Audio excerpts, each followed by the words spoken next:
2, 3. Clap. All right. You wouldn't Welcome be able to back, hear everybody. me clap, so I'm sorry. I'm sorry. You wouldn't be able to hear me clap. I have RTX voice on.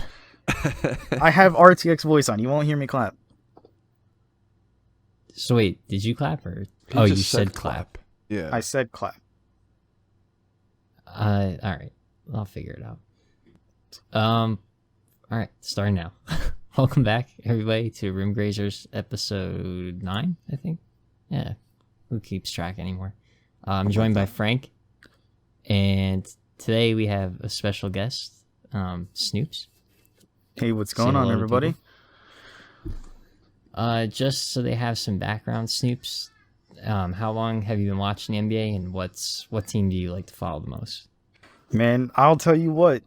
Been watching the NBA for a long time. I guess I've watched it very off and on growing up because I really wasn't exposed to it as much as a lot of other sports, but definitely watched it a lot growing up as I've gotten older and older. But of course, my favorite team, and you'll hear me talk about them a lot if you know me, or if you been around any of my streams and stuff, you'll know that I talk a lot about the Pacers. The Pacers have been my go-to team, and of course that's just because it's the hometown team. So I mean, I guess what else can I say?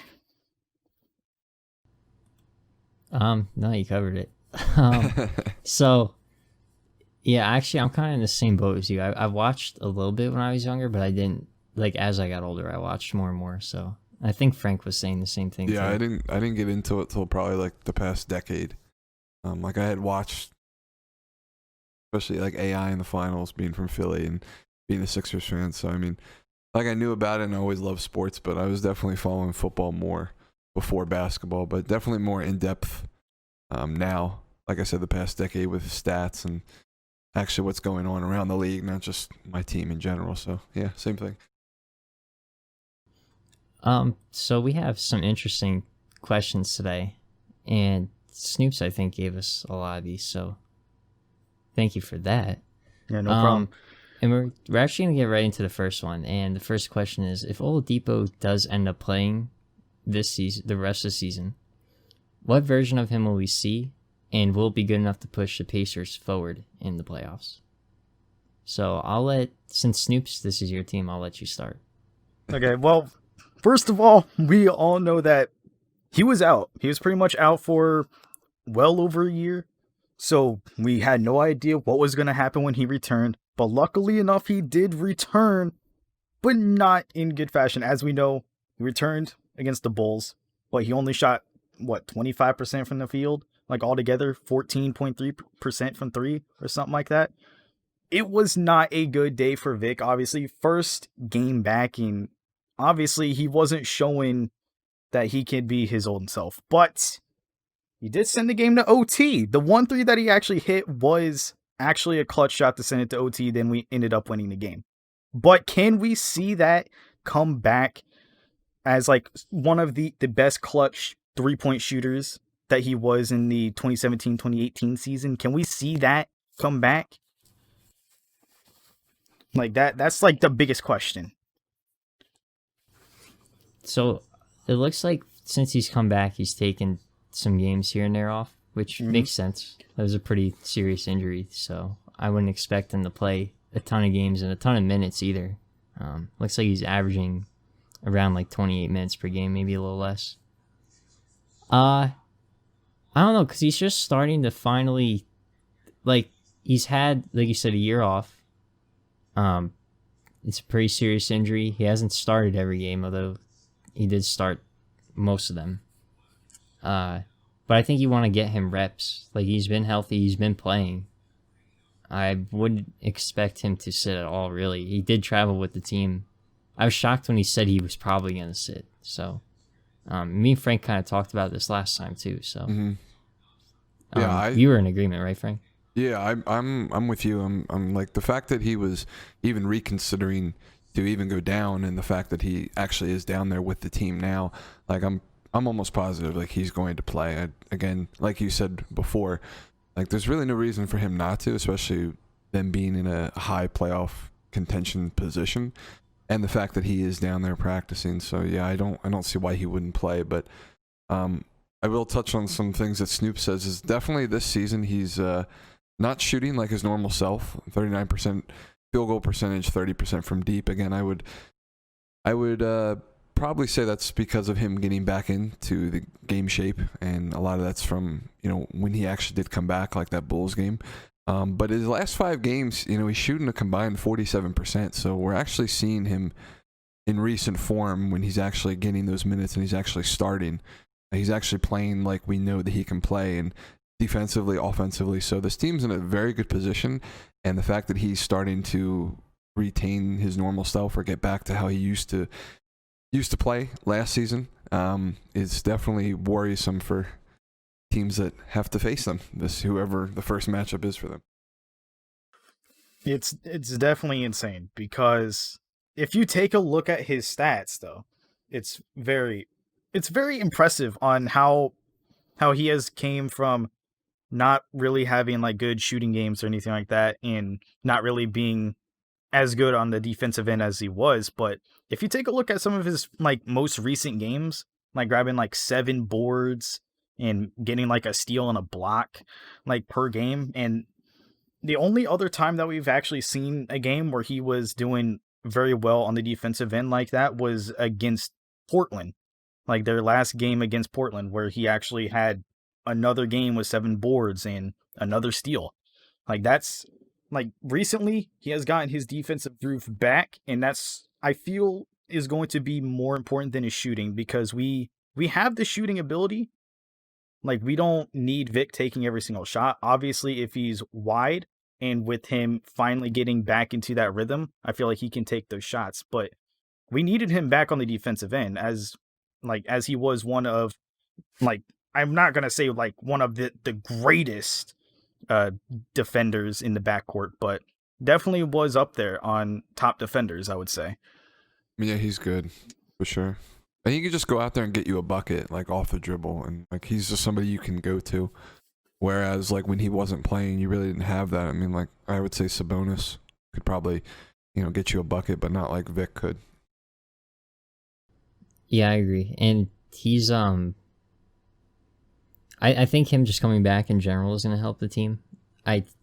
Whether he's playing like full minutes or not, just even having him in there for 25 minutes a game is going to be huge for them, because it just makes their bench deeper. Because you're not taking a guy off your bench and putting him in the starting lineup, and it's improved perimeter defense like you were talking about. So I don't think it's anything negative to have him play.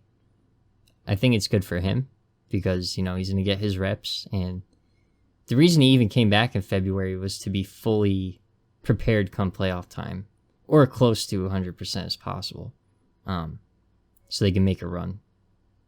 So I think that's part of the reason why they even brought him back.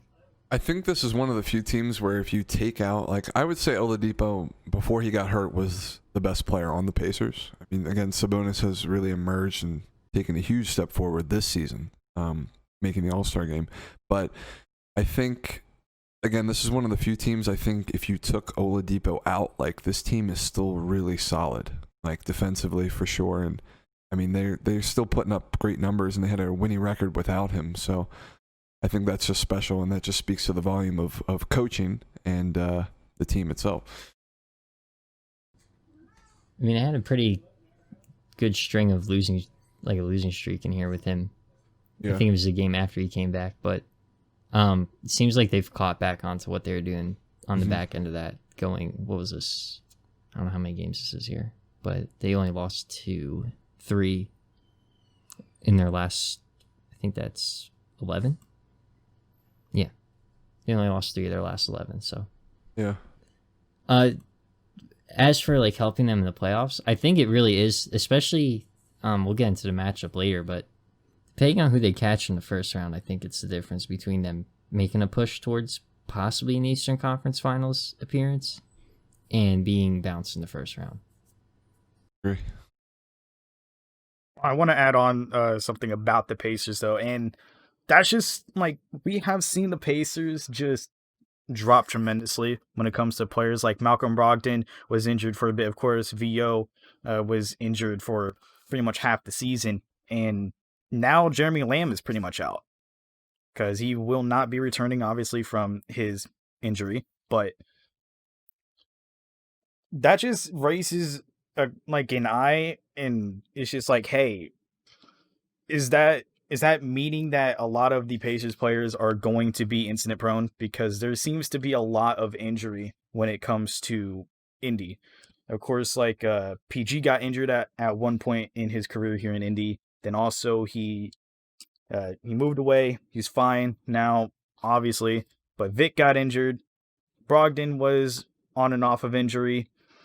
Jeremy Lamb is injured. That just raises alerts and just adds more questions. I think that could be. It depends. Obviously, some teams that have bad training, but I think the examples you brought up are more luck. Because I don't think Oladipo was really ever injured that much before that injury. And then the Paul George thing, he was still hurt when he went to OKC. He needed the 2 shoulder surgeries this offseason before coming into this season. And he didn't even play the beginning of the season, so.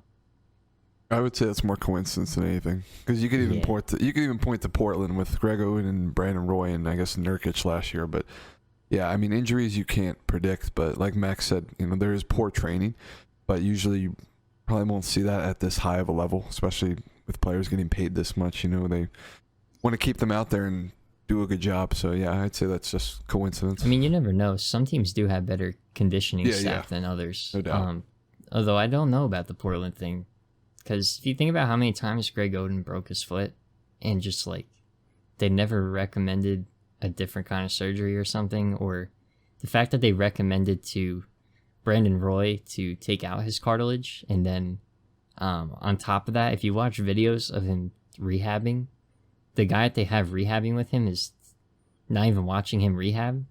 He's just making him go through this stuff, and he's not even looking at his knees to make sure he's properly doing it. So he's just like destroying himself, basically. It's awful. That's horrible. I mean, since them, like, I don't know if they've had any like significant injuries. No, I'm sure they got a different guy since then.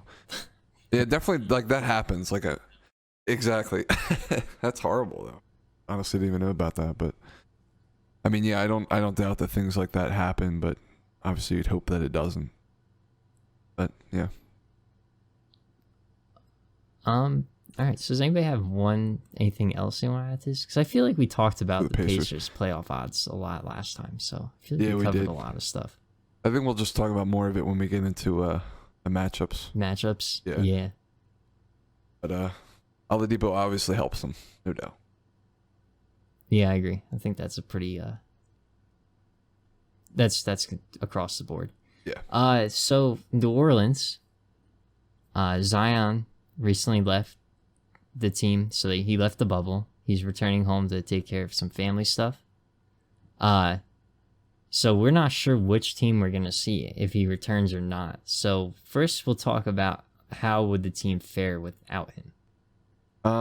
I think they'll be okay. Because I mean, Ingram has done a lot this season. Lonzo's taken steps forward. Drew. I mean, they have just a really solid team, and they have some nice bench pieces. So I don't think they'll be like awful. Again, it really depends on who they see in the first round.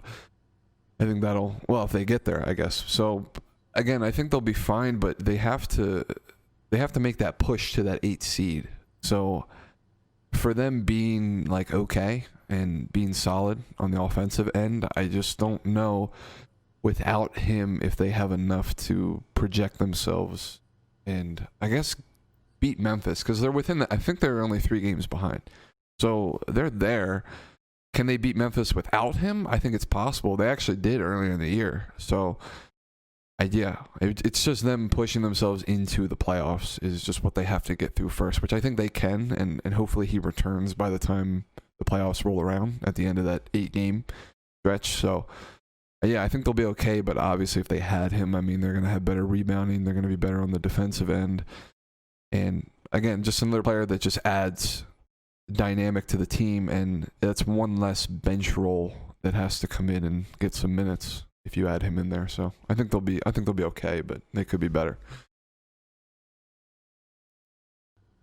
So I'm looking at how their season's gone, and of course they've had a better record since Zion returned. I feel like everybody knows that. That's part of the reason why he's even been in Rookie of the Year discussions. Yeah. But even before then, so their start of their season was pretty bad. They started off 7-23 and had a 13-game losing streak in there. But they really picked it up before All-Star break, which I think Zion came back a little bit before then in January. But even so, he's coming back to a team that was winning. I think that was actually even talked about at the time, was whether he'd ruin any of the chemistry they built as they were slowly getting back. Well, not getting back, but improving. Yeah. Obviously he helped. He just kind of fit right in and did what he needed to do. Not so much running offense to him or anything. But I feel like there's more like the Oladipo thing. It should be interesting to see if the Pelicans can make the playoffs, but I think without him, they are less likely to make any kind of push. Yeah.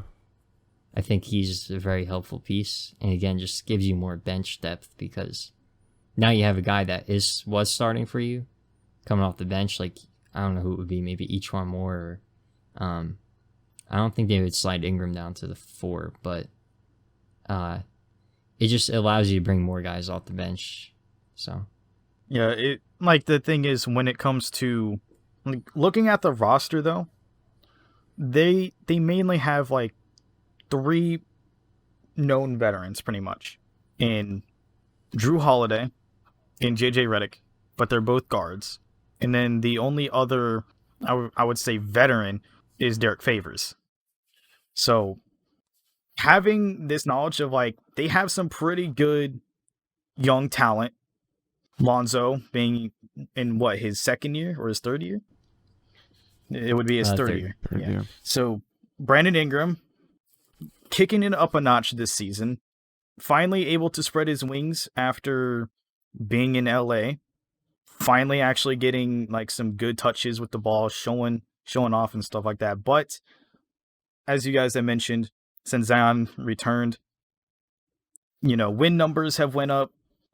And it's just been absolutely energetic. Every time he stepped on the floor, it's been energetic.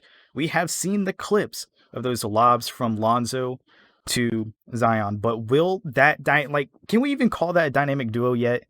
Like, is that like an official dynamic duo that we can make yet? I probably wouldn't. Not yet. I don't think they played enough yet. No. I mean, it will be, I think. But again, I need to see more. Yeah, but nonetheless. I mean, those for Memphis, they also only have a couple veterans. They have Jonas Valanciunas. I think Anthony Tolliver is the only person that has more than 10 seasons played. And Gorgie Jang, who has 6 seasons under him. The rest, it's 5 or less. So you can say probably the same thing for them. They don't have a ton of veterans either.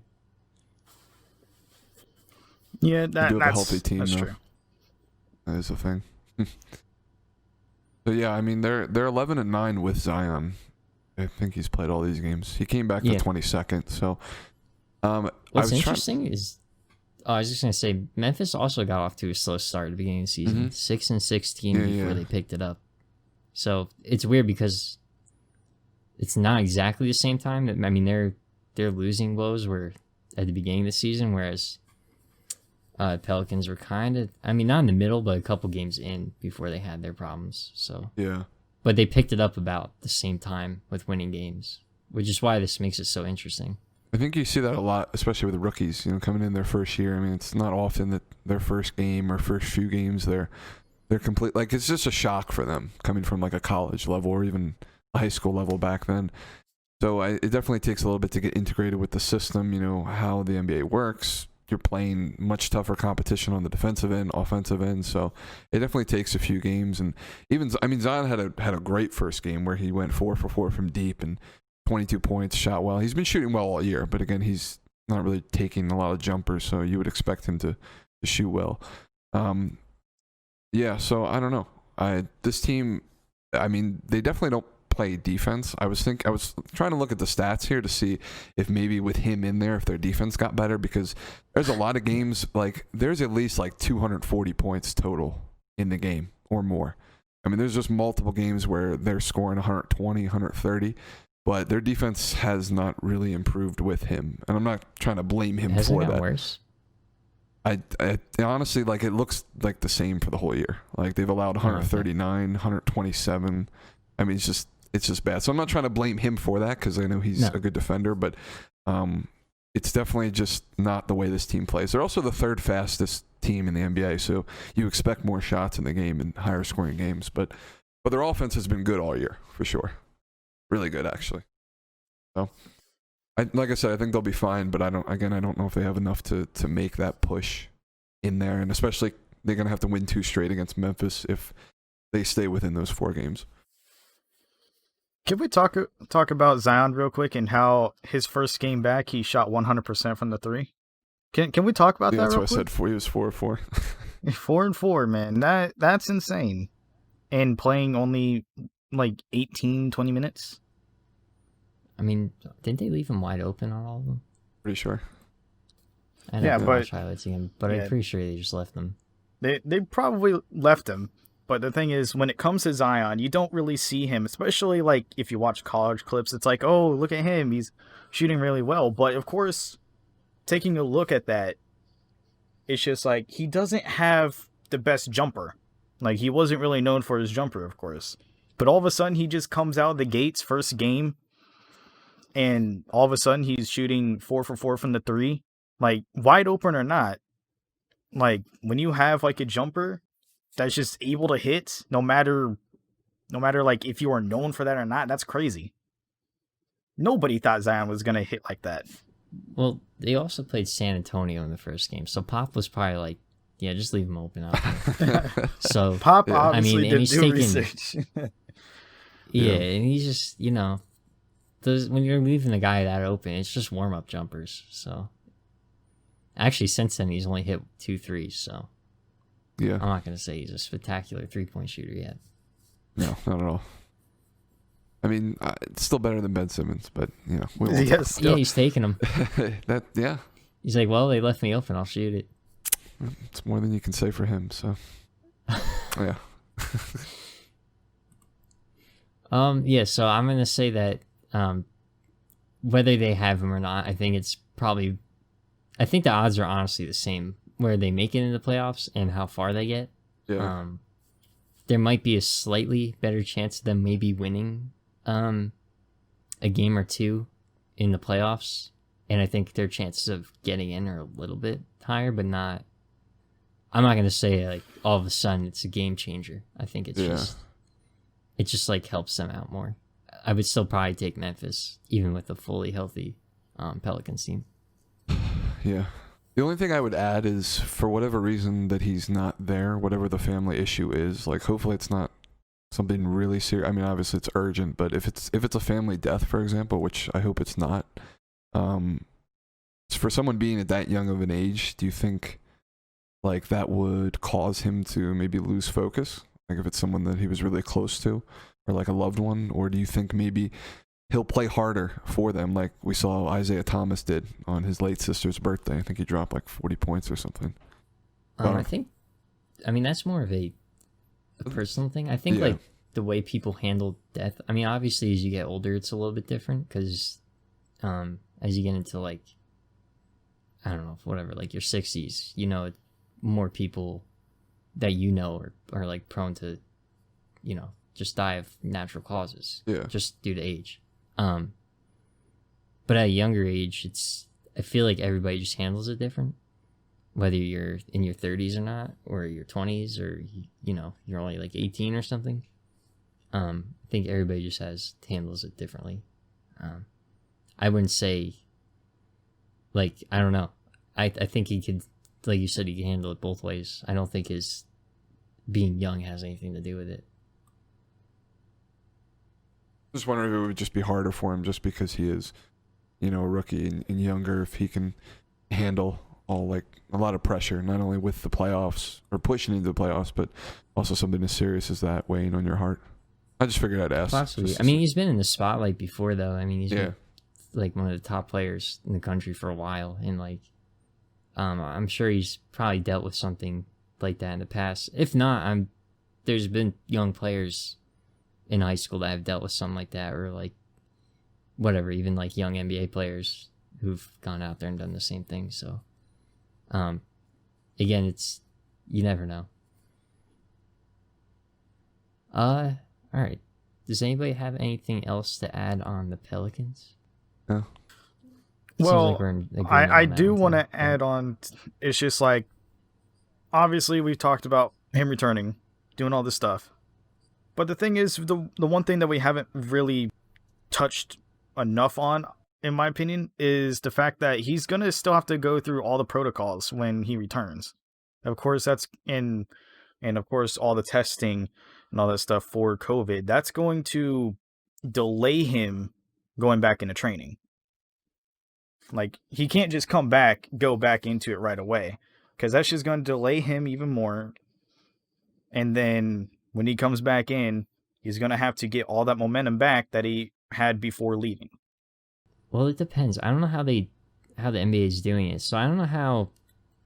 I was thinking about this too. So it seemed like they tested 48 hours before leaving for the bubble, and then you had to quarantine for 48 hours once you entered the bubble, and you took another test. And then if you failed, you weren't allowed out of quarantine. If you passed, like, you just went back to what you're doing. So I don't know how Rashad Holmes, how he left, and then he got 8 days of quarantine. Like, couldn't they just test him and then see if he got it? And then, say do the same thing, 48 hours, and then test him again and say, all right, you're clear. Yeah, I don't know what. So, like, I don't know what Zion's going to get when he comes back. Like, if he's going to be tested beforehand and then same thing, like 48 hours once he enters and then, another test. Or if it's going to be like a Rashawn Holmes situation where he's out for a week. I think they'll test him before he even gets into the bubble.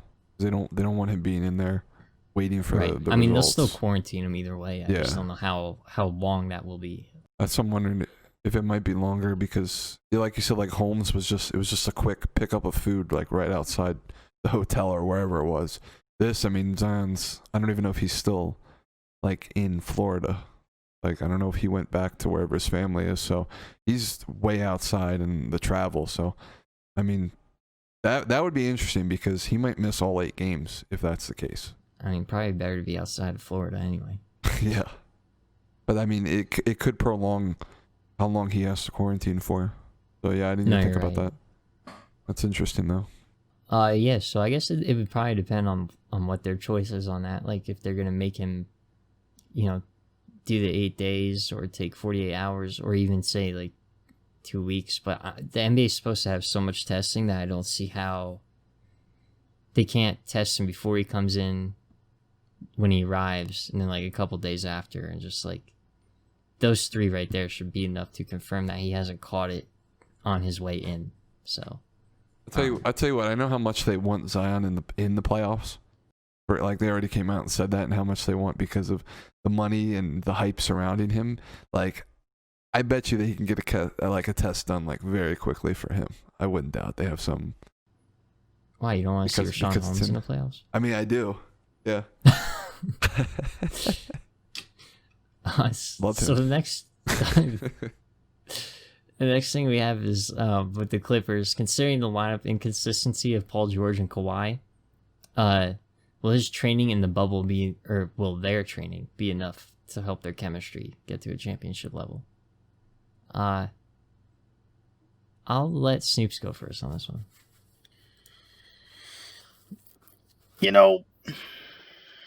There's a lot to be said about the team. But of course, whenever you think about this team and you think about like all the momentum and stuff like that, what's the biggest thing that comes to your guys' mind? The biggest thing in terms of their momentum? Yeah, in terms of their momentum going into this. It'd probably just be their like playing together, I would say. I mean, also finding a lineup, because I know they've been changing around. I think Marcus Morris was starting for them last. I mean, that's what I would go with. Just being able to, just playing with the same faces and just like knowing what your rotation is going to be. Yeah, it's probably important. I mean, obviously that can change anytime depending on how a guy's playing, but I think if you know that the minutes are going to be staggered a certain way and what guys you're going to have in, like, you know what you're working with. I don't know. Like, obviously, if they have Shaman in there, the defense might not be as good, but I would say he's a better shooter than Marcus Morris, so the offense can be ran a little bit differently. Yeah, I would agree with the same thing. Yeah, so when it comes to the Clippers and when it comes to PG and Kawhi, we know that PG was out pretty much for a big chunk of the beginning, and he actually didn't play until the 12th game. So he didn't play until game 12 of the season, and Kawhi didn't even play that game. But PG and Kawhi did play their first game together in game 15 of the season.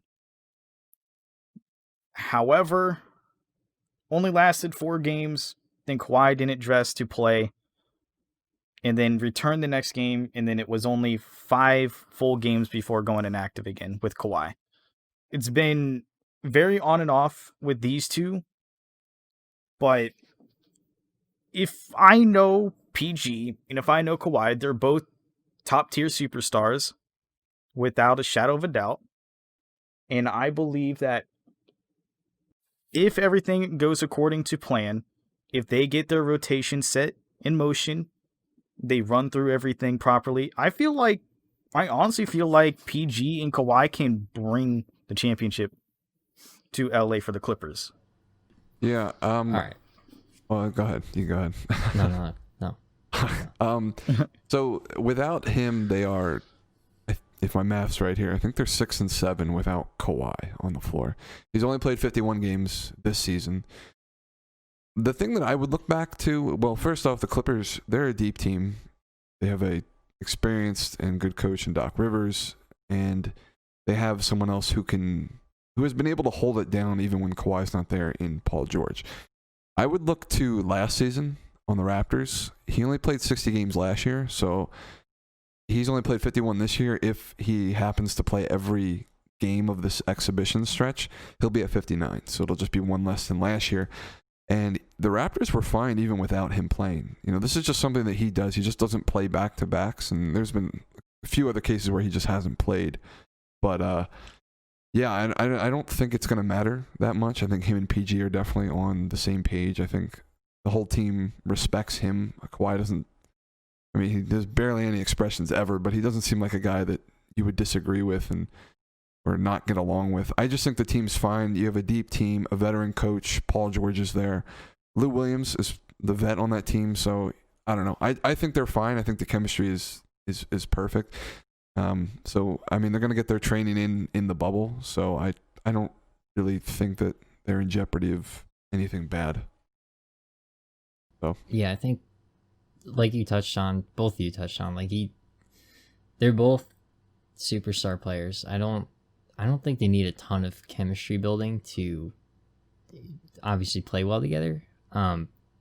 If you want to relate that to like the problems the Heat had in their finals run in 2011, I think that's more of an understanding of like who is the go-to person. But I think it's pretty well understood on that team that like when Kawhi's healthy, he's number one option. Paul George is number two. It's not to say like Paul George won't have his moments, but like just like D Wade and LeBron, like D Wade has had his moments to take over, and if he has a hot hand, LeBron's more than willing to let him go, which I think Kawhi showed that last postseason, like with Siakam having big games and Lowry finally like having his moment where we all were expecting it like 4 years in a row. So yeah, I don't think that's necessarily going to be a problem. Like Frank said, Kawhi played basically his regular number of games up to that point. He probably actually would have played more than he did last year. I think it's more of concern to me if Paul George was still having nagging issues and wasn't playing a lot. But it seems to me like they're just doing it for rest, and same thing with Kawhi. which again, to point back to like the Heat, like those teams, LeBron didn't play every game, Wade didn't play every game, Bosh didn't play every game. So there were games, and those guys are also talented that it would just be like, all right, well tonight you're number one option, and then it's honestly just like turning back the clock. Like, all right, cool, I'm just gonna go ahead and do my thing. So, I think as long as you understand like the pecking order, I don't think there would be really any major issues in terms of chemistry.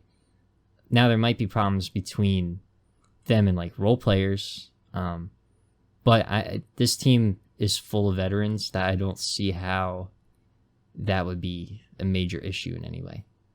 Yeah, and even if it's PG, like you were talking about, like D Wade and LeBron, like whoever's the first and second option, like I don't think PG cares to be labeled as like the second option. Like it's like if you're going off, like Kawhi will give you the ball. These players will give you the ball. So I don't think they even have to fit into whatever role that they're like. I don't think they would be offended by not being number one. The team just seems like they have a lot of synergy and they work really well, and both of them specifically. So I don't see any problems even with Kawhi not playing a lot and PG as well being out of the lineup. You guys pretty much touched up on the latest things that I had flowing through. So Okay, well, yeah.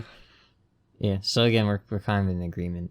Yeah. All right. So let's then jump into, I guess we're making predictions, or are we just looking at possible matchups? Yeah, so I guess basically if the exhibition games ended today, like okay, current so standings. we're gonna go. Wow, we might as well just start doing this with each one once it starts, because obviously these are bound to change. Yeah. Looking at the West, I think I don't have it right in front of me. I know they're all within. I think what is it below the 2 seed? They're all within like 3 or 4 games of each other. Yeah. And that's It's at very least close. like it's probably closer. I know like 3 of them are tied, and then one has like one more loss. The East is probably the one that is like most close to I being think the definite. East, Toronto. Well, I think we were talking about it last time. I think Philly was like 6 games back at Toronto, or something like that. Like there is a possibility, like they're in the, tied, like wildest chances that Philly somehow reaches that spot. Yeah. So there is room for movement. It's more when you get to like the 3 through 6. Yeah. All right. So we're gonna go based off of what the standings are now. Yeah. So the 1-8 seed, I'm sure you guys in the East would be Milwaukee, Orlando. And I'm sure you guys are gonna agree with me that if this is a matchup, it's a sweep. By Orlando. You're right. Yeah. No, I'm just kidding. Gotta make sure I got that in. I mean, you know what? I'll tell you what. You think Orlando could sneak a game like they did against Toronto last year? I'm just curious because they're like I wouldn't healthy. put it past them. You know what I mean? Like I think they could get one maybe, but more than likely sweep. I will say this though, a lot of people, I don't think they really have mentioned this though, but they are in Orlando. This is, like common ground somewhat for the Magic. Like it could possibly be taking a game or so that could change the momentum completely. Well, there's no fans though. That's the thing. Yeah, but it's still common Just ground. familiarity with the area. I mean, yeah. Well, it depends, I guess, because I don't know. Maybe their routines are like the same. They're used to that time of day. I don't know. Well, but I mean, Milwaukee's on the same time zone, right? That is, yeah, pretty sure. Like nothing drastic. It's probably an hour. And that is, I mean, Snoops, you are right because that is the home advantage because there's different advantages for each sport, and in basketball, the advantage is the scenery. So it's like the hoop and everything around there. So I like the fans matter. I'm not saying that they don't matter, but fans matter more in football because of the play calling and audibles for quarterbacks down low. That's why Seattle has such a big advantage because how loud that stadium gets. But yeah, you're right with basketball though. So I guess it's familiar territory. I mean, if they were playing on, like in the, what's the name of their arena now? I know they changed it. Whatever, Orlando's home court. If they were playing in there, like, there's a possibility then they'd have a home court advantage because each floor does have a different feel and they're all different. So Amway Center. That would probably help them. And plus being in like, you know, your locker room that you're in for 41 games a year, like that probably just gives you a sense of like, oh, thank God I'm here. Whereas then like Milwaukee, you only visits them 3 times. So If that was the case, then yeah, big advantage for them. But then again, I mean, you are playing Milwaukee, so how much does it matter? I guess. But yeah, I think they could sneak a game, maybe. Possible. yeah, I mean, if you look at where they're playing too, it's the those like summer league gyms, and I don't want to say. I think it's just definitely summer league. I don't think any G League team plays in there, but should be interesting because you know it's usually it's reserved for like those rookies and maybe like second year guys and stuff. So it should be cool to see the best of the best playing on these courts. Yeah. Just a little bit different. All right, so we seem pretty much all in agreement that maybe they'll steal a game. Like, we wouldn't put it past them. Yeah. Yeah, I will completely agree to that. Better effort than Detroit last year against Milwaukee. Oh, yeah. I'll say that much. Dude, Detroit made the playoffs last year? I forgot about that. I mean, Blake got Griffin was hurt. Yeah. But I don't know if it really Well, that's probably why I forgot about it. It's like, who's... I'm pretty sure they got killed by like 20, like before halftime every game. Yeah.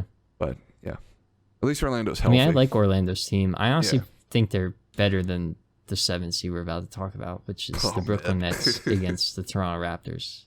So, I would agree. I'll go first since I follow this team. Actually, well, you know what? I'll let Snoops go first. I want to hear what he has to take, what his take is on this. The thing is, Toronto, we all know Toronto has been killing it even though they don't have Kawhi. They've built a really good team like around all their players, and everybody's stepping up in Toronto. Like, everybody's like doing their part, and the fact that they got to the 2nd seed is, crazy because, I mean, let's just face it for a second. Everybody probably thought, oh, without Kawhi, they're probably not going to do much. Everybody stepped up, and then everybody has finally realized, oh, Toronto is not a team to mess with. But then again, you have Brooklyn on the other team. They have all the talent in the world to be like, we can win this championship. We can, become underdogs and win this championship. But, of course, with KD being out, and of course with, Kyrie and all that stuff with injuries, the real question is, what's going to be the lineup that could possibly take on Toronto's, ever evolving lineup? I don't know, because literally half the Nets are home, so this is tough. So they still need to sign people. They have, I'm gonna say right now their lineup is probably going to be. Actually, did you say Chiozza was the 4 string? That's what this site had because they're not taking into consideration injuries. I'm not buying that. Actually, hold on. ESPN I has think him it'll as a be starter. Really? So I think it'll be between him and Tyler Johnson starting at the 1. Harris will be 2. Joe Harris will be the 3. Yeah. You're right so far. Do we have a 4? It's Kurucs. They say. Oh, bro, I forgot. But they do have Jared Allen. It's probably going to be Beasley. Yeah, Jared Allen will be starting. Well, actually, I don't know, because Jock Vaughn's been... Oh, wait, because DeAndre's home, right? So, yeah. Yeah, it's going to be Jared Allen. Yeah, I guess you put Kurucs in there, because we don't have another big to play the 4 that can, stretch also. It probably would have been Beasley if he didn't test positive. Yeah. Which is crazy, because if he... once he gets cleared, he still has to serve a 5-game suspension. So, if he comes back in the first round, he wouldn't play until the second round. So, that's a throwaway. But we still need more guys. We have Jamal Crawford, who's honestly, dude, kind of the scoring we needed off the bench. A guy who could create a shot. Not necessarily who I want, but there's been times this year where they've needed it. So, but as Snoops pointed out, Toronto's just their depth alone is just wild. They still, again, Siakam's just taking that number one spot and run away with it, being like their number one go-to guy. Yep. And honestly, it's not even like, how do I put this? Not to say Kawhi being on that team is less important, but I don't think it hurt him as much as I thought it was going to. Like, I still think they could make it run at the finals, and I wouldn't put it past them either. Yeah, I would agree with that. I think this matchup specifically, I mean, I think it's going to be a sweep. And honestly, I don't know if that's... Honestly, for you guys, I mean, I guess Mackie, this is your perspective, but it might benefit you guys more to just let the Wizards in, maybe for just a better draft pick, because I mean, like you said, like Beasley, Prince, Dinwiddie, Jordan, Chandler, Claxton, and of course Kyrie and KD. I mean, literally, like the whole team's out. So it's just like, well, what is? It's just, I don't know what the benefit is, and unless you want just Karras having playoff minutes. Yeah, well, here's the thing. Like, I wanted them to make the playoffs last year for playoff experience, and they did. Yeah. But it's not the same experience this year. No, it's... Like, they've all been playing in that summer league for... Honestly, probably last year was the first time they didn't. Maybe Jared Allen played in it. So, they've been down there. They played in there. It's not the same atmosphere. You don't have the fans. You don't have to travel on the road to another team's arena within 3 days to play for big game 3. Like, it's not the same thing. So honestly, like, them dropping out, I'd rather just get an extra ping pong ball. That's what I'm saying. Yeah. Again, this is personal. I don't obviously the Nets don't want to lose. If anything, they would like to increase their seeding, but I just, for fans watching, I don't think they see anything that's going to come from this other than, I will say the one positive, these veterans they sign, it's an opportunity for them to show that they still have something to offer for next season, whether it's for the Nets or for another team. And I think that's a good thing.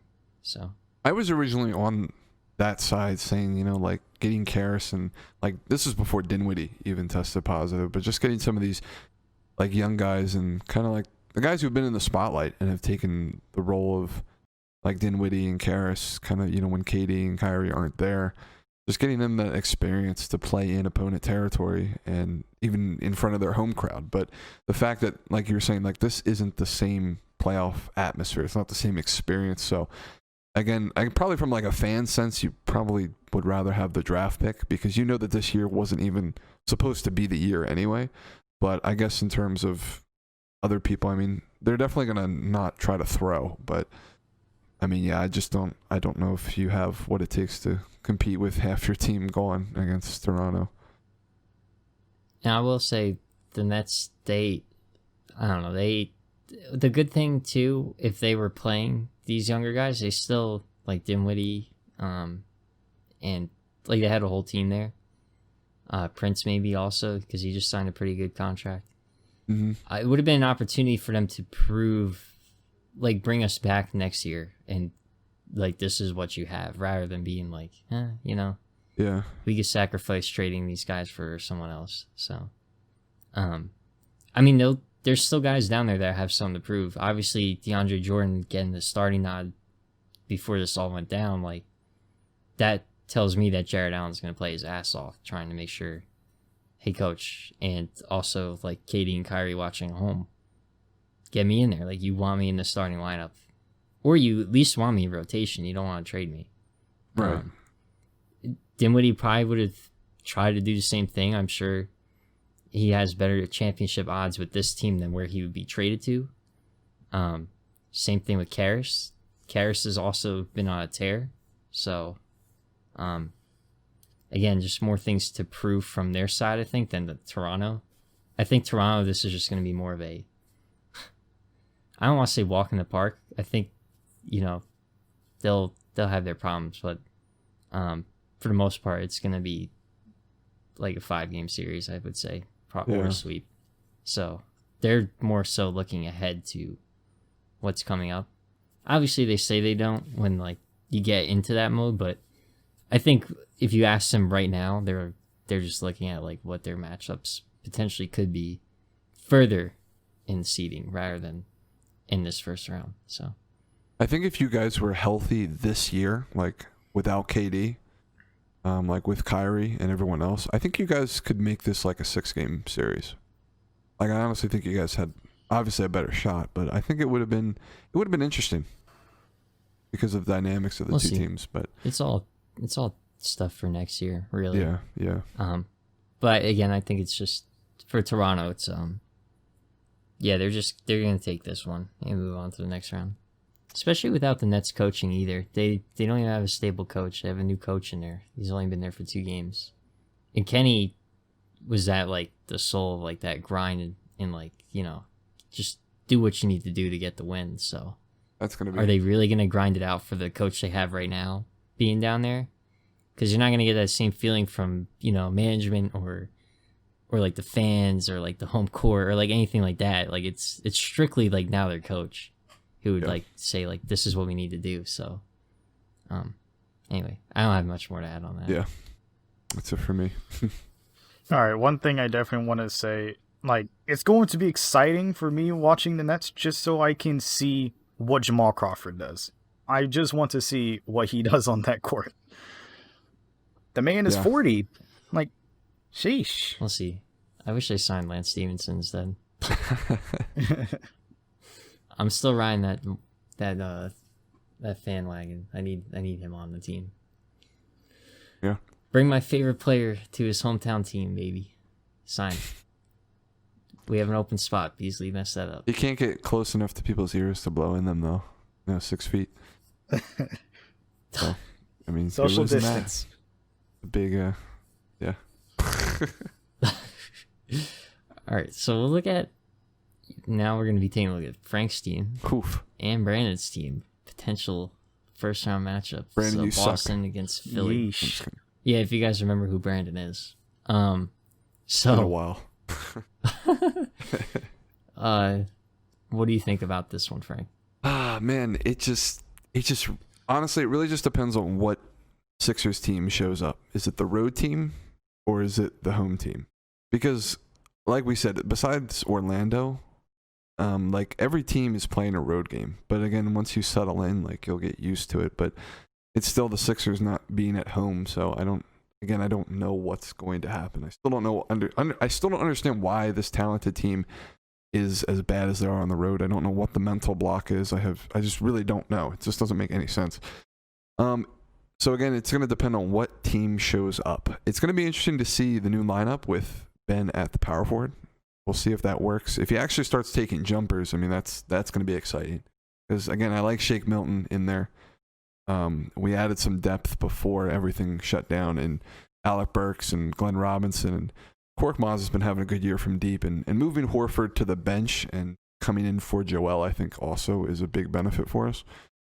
Now we're playing Boston, and again, I actually said this on the last podcast, but I kind of like our bench better than Boston's at this point. I know we were the team that had one of the worst benches in the league, and I still think we're still not the best there, but we've definitely added some depth and players that have emerged as decent players. We haven't lost anyone to COVID or injuries, so that's good. Besides Zaire Smith, but barely played. I think it's going to be an interesting series. This is a team that we definitely don't like, being in the same division and the rivalry that's there. But again, I don't know what the Sixers team is going to make an appearance. And again, if Ben starts shooting, that's going to be exciting. The new lineup, I think, could benefit really well. I think it goes 6 games. I like it could go game 7, but I'm going to back them because I really think we have a shot, especially with the talent that we have. There's really no reason why we can't contend with them. But I mean, Boston's just been solid. They were one of the hottest teams before everything did end. So yeah, it's going to be interesting because I am scared of Jason Tatum. That's about it, though. We definitely have advantage at the bigs, too. I should say that. But, yeah. Well, Tatum obviously wrecking a lot of havoc this year in the season. And definitely has been proving himself. Like, obviously, like, as we have seen from this Boston team past couple years, they had something, but they just couldn't figure it out. Like, I feel like they just couldn't figure it out until this past season, where they finally got everything together. Of course, Jason Tatum being on a roll. Then, of course, you have Jaylen Brown making some big-time moves, some big-time shots as well. Then you have Kemba, possibly one of the best point guards out there, of course, when it comes to playmaking and being able to take shots off the dribble. But, of course, you have a team on the other end with Philly that has really, like, dominant all-around players like Joel Embiid. And then you have really good floor spacers like Al Horford. And then you have some really big point guards that are just able to have their way into the paint if you let him, in Ben Simmons. Like, you have a ton of variety when it comes to Philly that I feel like they just don't have in Boston. I feel like in Boston, they just have a ton of, just space to floor. Space to floor. A lot of them can slash, but space to floor. Because you have Kemba. Jason Tatum pretty much is just going to try to get in whenever he can. Kemba's going to try to do his mid-range, shenanigans. Jaylen Brown's probably going to be on that three-point line somewhere. But Joel Embiid, can't leave him open. And then if you do, he's probably going to knock down the shot. He probably won't. Ben Simmons, of course, social distancing, as always. But it's just shooting, yeah. Yeah, for shooting, obviously. Social distance on Ben Simmons. We already talked about this earlier with the whole Zion thing. But obviously, what it comes down to is just a clash of two different play styles. Now, what play style is actually going to win? The whole, like pace and space when it comes to Boston, or is it just going to be just the ability to rim run on your entire team and space the floor? Because we have bigs that can shoot. Well, I think there's a couple things. So I think Frank touched on this, and that Philly's bench, for once, is going to be the better bench, I would say, in this series. So the ability to change lineups to counteract some of the things you're saying are not really an option. For example, I think Embiid is just going to destroy them in the paint. He's just going to have his way. Ben Simmons, like once they start doubling, Ben Simmons, if he's in a dunker spot or slashing through, again, I don't know who's going to stop him, because the next biggest guy is Gordon Hayward, and he's probably not going to be on him because I don't think he'll be able to keep up. So most likely Jason Tatum is going to be chasing him around. And again, I think Simmons will just have his way with him too. But you said floor spacing, which might work, but I think, honestly, they do a lot more, at least when I've watched them, they do a lot of iso ball. So it's kind of like send me a screen. If it doesn't work right away, like Tatum just goes into, an isolation or Kemba. Usually they're so gifted that they can score that easily. Even though that really hasn't been Boston's, I want to say, like their go-to thing. I don't know. They've been very, like, they shared the ball a lot until they picked up Kyrie. And I think Kemba's more willing to share the ball, obviously, than Kyrie. So I think that's probably where their improvement's been this year. And I think Tatum realized some of the ISO-heavy stuff he was doing last year was somewhat inefficient. So I think there's more willingness to share the ball, seeing how last year panned out. But I don't know. I think, honestly, an X factor for Boston is going to be Gordon Hayward. Yeah, I would agree, because he usually has really good games against us, and yeah, I don't even know who's going to be on him. But I was looking at the shooting, and actually Boston and the Sixers are actually neck and neck. I mean, they're both shooting 36% from deep this season, which is better than I thought we were.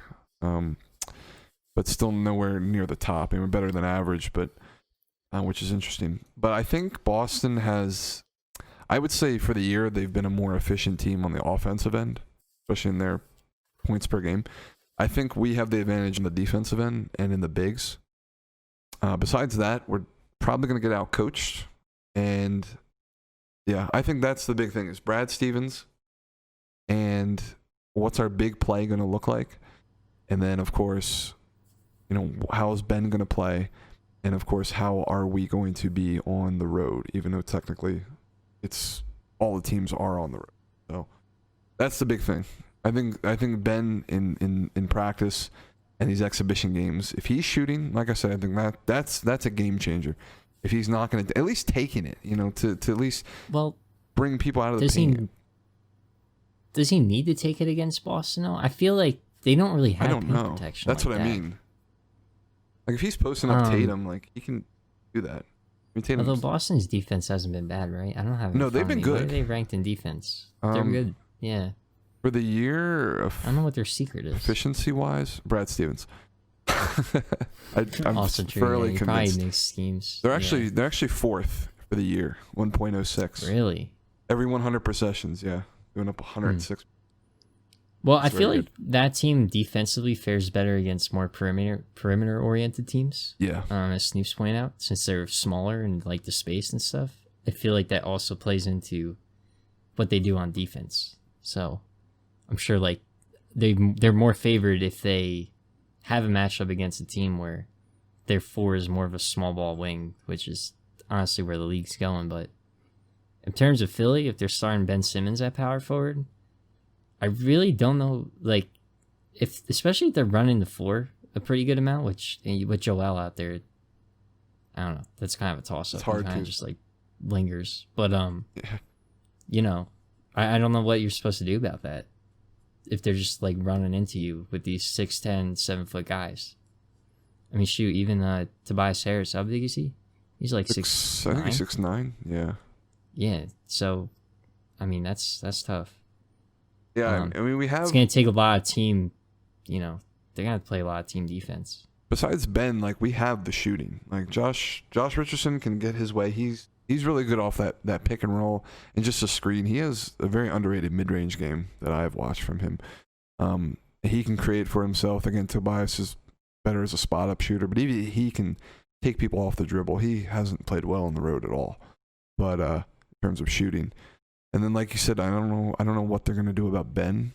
I think Tatum can try to contain it, and he hasn't done a terrible job. But again, I mean, it's a 6'10", just a bulldozer, running around there. And then, of course, even Shake Milton, who's had a terrific game against the Clippers in his first game. I think he knocked down 7 3. But so again, we have the shooting. It's just really gonna depend on if Ben's willing to take that shot and get that double team off of Joel, because when Ben doesn't have the ball, it's really just useless. So the defensive end, I'm not worried about it, but it's just the offense, I would say. But yeah, I think we're looking at a 6-game minimum, and then possible 7. Yeah, because if you look at this, pretty much Boston is gonna have to just force Ben Simmons to shoot the entire time. That's just pretty much like the only way of looking at it. Like, if they want to give up like shots, or if they want like the easiest, like defense that they can ever have, force Ben Simmons to shoot the 3. Yeah, we'll see. I like Tice, but I don't know. I think he'll have his hands full with Joel, so I don't know how much he could really help over and push, like force the issue with Ben Simmons, making him become a jump shooter if he has to worry about Joel. I honestly, this is probably the more favorable matchup out of the top seeds, I think, for Philly. Yeah, I would Just agree. because you have that size advantage. Otherwise, I'm not sure. I think you'd have a tough time against anyone else. I think the Celtics have I would say like an easier time when Joel's not out there, because Al, I mean, even though he still has a post game, but he's obviously older and he's more perimeter based. I mean, that's how we've been using him. Although Yeah. I wish we wouldn't use him that way. I want him taking threes, but not like 5 a game. I think, again, that's just coaching, because he was shooting at like a 40% clip last year with Brad. So yeah, that just speaks to that. But they would have an easier time. Again, he fit better in that system, though. Yeah, again. Honestly, if Boston had him this year, I'd probably put Boston as my favorite, just because of the defense he brings, and like you said, he again, he can space the floor. Like, he becomes the fifth shooter on the team, basically. So, Yeah. Most people, when they sag off to help or something, like, just like, oh man, like a wide open three for me. Whereas this year, I haven't watched Philly a ton, but I'm assuming a lot more shots feel maybe a little bit more forced. Yeah, I would agree. It's a lot off of like a pick, and like sometimes he's taking like moving like off balance threes. And again, so he's not spotting up enough. No. Right. I mean, he has. We want to use him that way. He's just part of it is that he has just flat out missed more, but it doesn't help when he's in a system where you have another big down there, and then you have Ben who can't shoot. Yeah, so he can't work. It's just harder. Yeah. It just worked better when you have like Kemba or Kyrie giving it to you, running that pick and roll. Yeah. So I think that's enough of this series. Yeah. We'll move on to Indiana, Miami. That's considered a 5-4 matchup. And I'll let Snoops take this one since this is his team. We need redemption. I'm just going to say this right now. We need 100% a lot of redemption because last year, as everybody knows, we got swept by Boston last year and didn't feel very good. But of course, we didn't have Vic with us. And to be fair, past couple years, we weren't that great of a team. But this year, we have something going for us. Even without Vic, we've had raised our ceiling completely. But Miami, though, of course, Miami and Cleveland have been two of our biggest rivals, mainly because, hey, look who's over here, LeBron. Oh, wait, look who's over here, LeBron. But of course, something as you guys have mentioned in one of the previous podcasts, of course, is we have faced LeBron a lot in the finals. And that's the thing that, like, Indiana pretty much has that a lot of other, like, teams really don't. And that's just the experience of going to the conference finals and facing, like, one of the top, if not the top star, like, in that year. Like, multiple times in a row. But, of course, like, we've dropped, like, a lot, though. We've had to revamp our team, but with this, like, Miami team, like, who knows what could happen. I have a feeling, I'm just going to say this right now, I have a feeling we could cause an upset and win against Miami, but that's just going to take a lot on the offensive end, not just the defensive end. Yeah, I agree with that. I also, like you said, they've revamped, so, like, that first team that played Miami in the conference finals it's not even the same. Gone. No. They don't have they don't have Vogel anymore. They don't have any of those starters. So yeah, we ain't got PG. That younger Indiana team that played Cleveland LeBron, those guys have some experience from that. Yeah, we took LeBron, like, literally to Game 7 in the first round. Like, can you tell me any other team that has been able to do that in, like, the past few years, like, within the first round? That's true. Yeah. I didn't even think about that. Well, I mean, aside from that, I just looking at this matchup alone, I think I like Miami's team better, I think, in terms of just their dog mentality. I like Jimmy Butler leading this team. I feel like every guy's going to follow suit. You have Bam, who's had a breakout season. Not to say Sabonis hasn't. Sabonis also had a major breakout season and has been big for Indiana. Honestly, if anything, that's probably where you guys would do most of the damage, where Indiana is probably inside in terms of offense.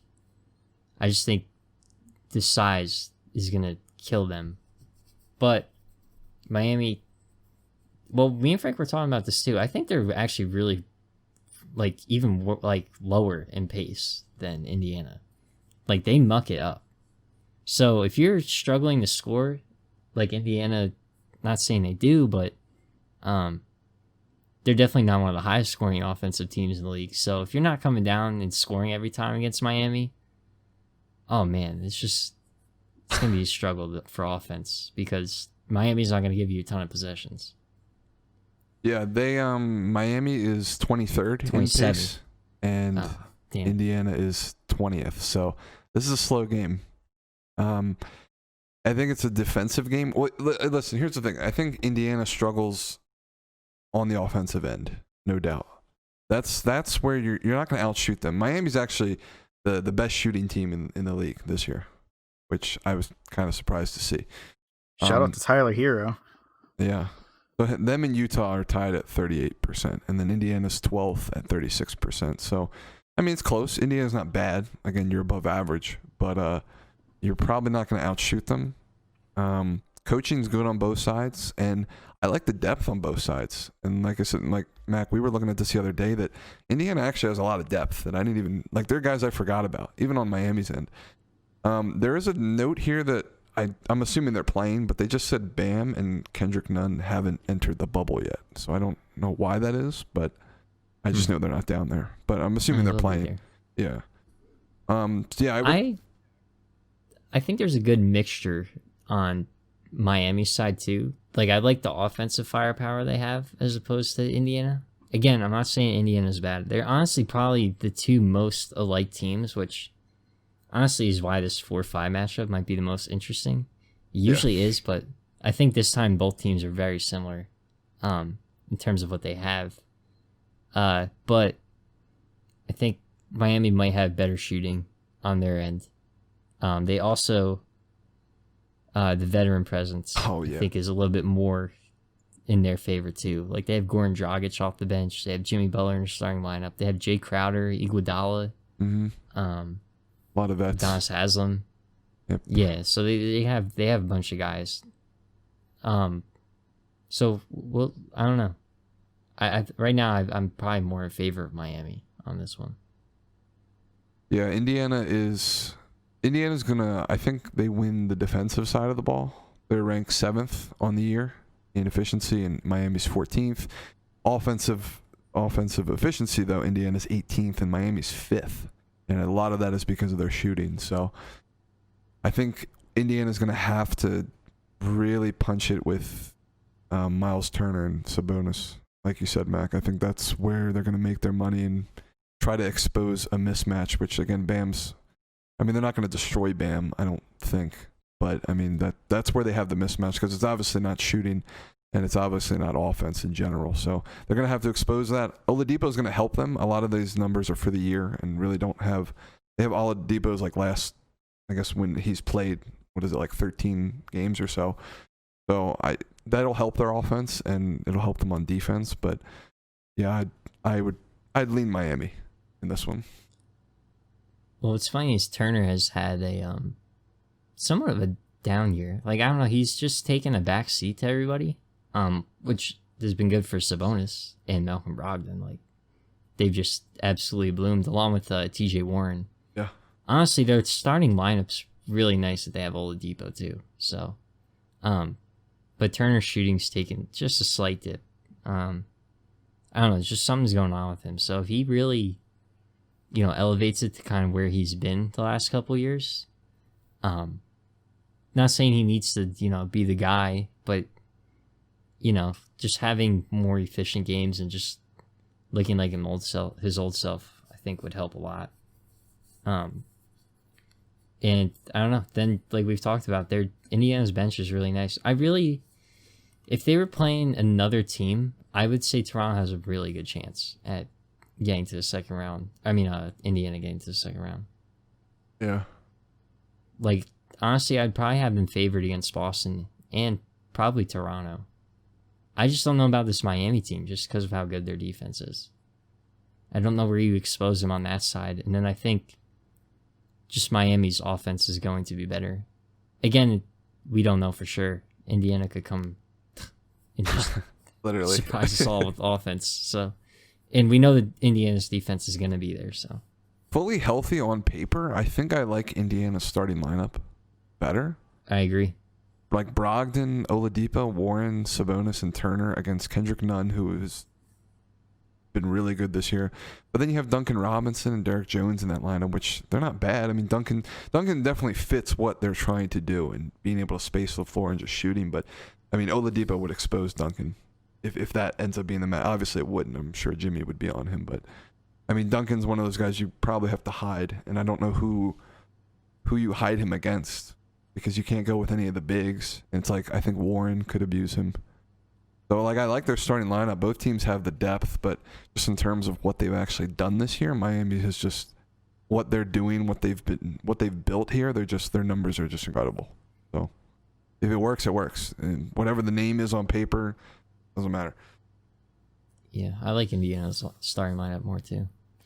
Yeah, and thinking about like our lineup and how we play offensively, like especially with Sabonis being like a top tier guy of doing pick and roll. Like he's been really, really good on the pick and roll this season, especially Doug McDermott being one of the most efficient shooters on the left wing, this season. Like obviously, according to ESPN, they have actually made videos on that to where it's like who's the most efficient shooter and who's the least efficient shooter in these spots. But apparently Doug McDermott is the most efficient shooter on the left wing. And that's a huge shout out to Domas for a lot of those pick and rolls to where he would just, hit the screen and then just shoot it right off the screen. Yeah, I mean, me and Frank touched on that a little bit too. Like their ability to adjust, I think, say they want to go smaller, they can do it. I mean, of course, they'll be sacrificing a little bit of defense, but you're gaining more offense. So yeah, I'm starting to wonder if I should pick Indiana. I mean, that's originally what I had. I had Indiana like 4-3. I feel like it's gonna be 7 no matter what. I think so. Yeah. Like that's really how torn I am. Just something about Jimmy Butler, dude. Like him in playoff mode is just. Yeah. I don't understand what happens to him. Another thing we have to remember is the previous altercation between T.J. Warren and Jimmy Butler in the regular season. Yeah, Jimmy's got that. Yeah, Jimmy Butler's gonna have his ass. It's just like you just have to remove any like pre-existing notion of like what this team looks like and just go by like what they've done. Like the best shooting team in the league, Bolstra, experience, the veteran presence. Mm-hmm. So I don't know, dude. It's tough. If I knew Indiana was getting a fully healthy Oladipo, I think that would combat my Jimmy Butler concern very easily. Yeah. It's a toss-up. I really don't know. Yeah, I think this is 7, but 7. I'm gonna go Miami. Yeah, that's where I am. But I could easily flip to like tomorrow. I could wake up and say Indiana. That's how close it is. I'm glad it's a 5-4 matchup that is actually like good, like it should be. I mean, these teams are. Yeah. You know what I mean? I mean, either one that moves on, I think. Oh, they're gonna have Milwaukee though. I would like. Oh man. See, it would have been nice if this was like our 6-3, and then they had a chance of going Toronto in the second round. They don't or do Boston. like lowest seed plays the highest, right? I always get that confused. So they have it matched up. So Milwaukee's always the higher seed. So like it'd be 2-3 in the second round. Okay. And then it'd be 1-4. Okay. Yeah. I always get that confused. Yeah. So there's no possibility. Oh man. Them playing Milwaukee, either one of these teams, that's tough. Yeah. Honestly, maybe I would like Indiana more in that situation. I would. I think. Just size I don't helps them know, so much against Giannis. Like I said, this is a slow matchup. So, and Milwaukee's the fastest team in the league. So, either way, it's gonna. Yeah, I don't know. I will say this though, we have won a game against the Bucks, but we were lucky because Giannis wasn't even playing that game because that was around the time that he became a father. So he wasn't playing that game, but we picked out a nice little dub right there. But obviously when Giannis is on the court, you can see like him demolish us on that court because the first 2 games that we played against him, like we lost like almost like by 20 points like every time. And even more than 20 points like in the second game. I don't want to favor at this point in the league like bigs on offense. I know I do it a lot, but I think that's just because of like watching older basketball, which is I just think probably the one team, I mean there's a couple, but like the one team that definitely has a mismatch inside every time is going to be the Sixers. Yeah.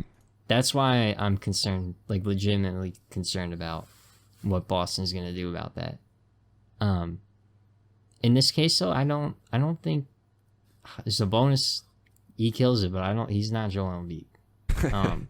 Yeah. Miles Turner, he's been more of a stretch, which is weird because he's so athletic. I feel like he should be rolling to the hoop more and getting more post-ups, but I know for us, I just don't see him as a dominant big man like that. So I don't know. Like, that's where I don't know if they would really have a size advantage against Miami or not. Again, it all comes down to coaching. Like, is Nate McMillan going to draw up more stuff for that? Or, like, how is he going to approach it? I don't really know. That'd be more Snoops area since he watches him more. You have a good coach on both sides, so it's going to be interesting. In the West, the first round matchup as of right now would be Lakers-Memphis. Obviously, unless something drastic happens, this is a sweep for LA. Easy. Yeah, I agree. 100%. I think Memphis is just so young. I don't think they're gonna do anything crazy. I think LA's on a mission too. They're not this isn't any time to mess around. So they're gonna want to get through this and then have their rest since these games are all gonna be so close together. With the way scheduling is, even though there's no travel, so I guess that's a benefit. But I think they're just gonna be looking to take care of business and they're gonna do it. I think Ja puts on a show. Like, he actually, we're gonna see some crazy stuff from him, like we have all year. But I don't think they have nearly enough to take on LA. Yeah, I don't think we need to spend too much time on this. No. Snoops, you got anything else? It's just a blowout. There's no point. I don't even know why they even bothered showing up to begin with. Like, come on, man. Man. We have to mention it so that way people, they don't say we forgot about anybody. All right. Next one is Clippers-Dallas. This is interesting. Yeah, dude. I think. I really like Dallas a lot. And, again, depending on, what coaching... what they're gonna do, I think Porzingis will have mismatches just all night, depending on what Porzingis we see. Obviously the Clippers' perimeter defense is amazing. So when you look at both of these teams, usually when you see the Clippers, or at least when I do, I think of defense. Clippers have been known as a defensive team. I mean, you have Pat Bev, you have Lou Will, you obviously now have Kawhi and PG, Montrez, very, very good defensive team. And then whenever you hear about Dallas, especially the new Dallas Mavericks, you think of really good offense. This game is pretty much going to be a battle of the offense versus the defense. And I believe that this is just going to be a better matchup than I think a lot of people would expect. For me, this is the most intriguing playoff matchup out of both conferences for me. That and Indiana would be a close second. So you're talking about Dallas and the Clippers. They're number 1 and number 2 in terms of offensive efficiency, Dallas being first. So you've got the best 2 offenses in the league going at it. Now, the Clippers have the edge on defense. They're both really good shooting teams from deep. Dallas is 8th in the league and Clippers are 10. So a lot of firepower. I think the mismatch comes with Porzingis. That's going to be the big thing because the Clippers don't really have anyone to stop that. So I was about to say their interior defense is going to be a problem if they really try going super big, running Boban.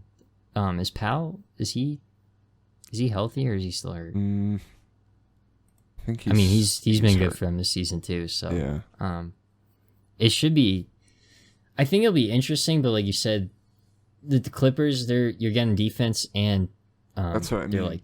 They're one of the best offensive teams in the league. Well, second best technically. So that's what I mean. So if Dallas, if they're they are the number 1 offense for the year, but if that fails, they don't have anything to lean back on. Whereas the Clippers, who I think we're gonna get their shots. I mean, have PG and Kawhi you can go to.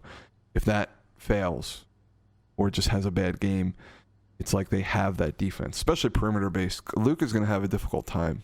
I know they played before this year, but I don't know how he's gonna fare on being guarded by Kawhi or PG. It's gonna be interesting. I'm sure he'll get his shots and he'll get his his points, but it's going to be difficult. He's going to have some down field goal games, I feel like. But it's like, other than that, like, Porzingis is where you expose them, but it's who else are you going to on that offense besides those two? So that's why I would lean Clippers overall in the matchup, but it's going to be interesting to watch for me. Yeah. I mean, I like the Clippers bench depth too a lot more. Oh yeah, like way more. I mean, Dallas, their starting lineup's not bad either. I mean, they still have Seth Curry in there, so that's some offense. And Tim Hardaway Jr.'s reinvented himself this year, so.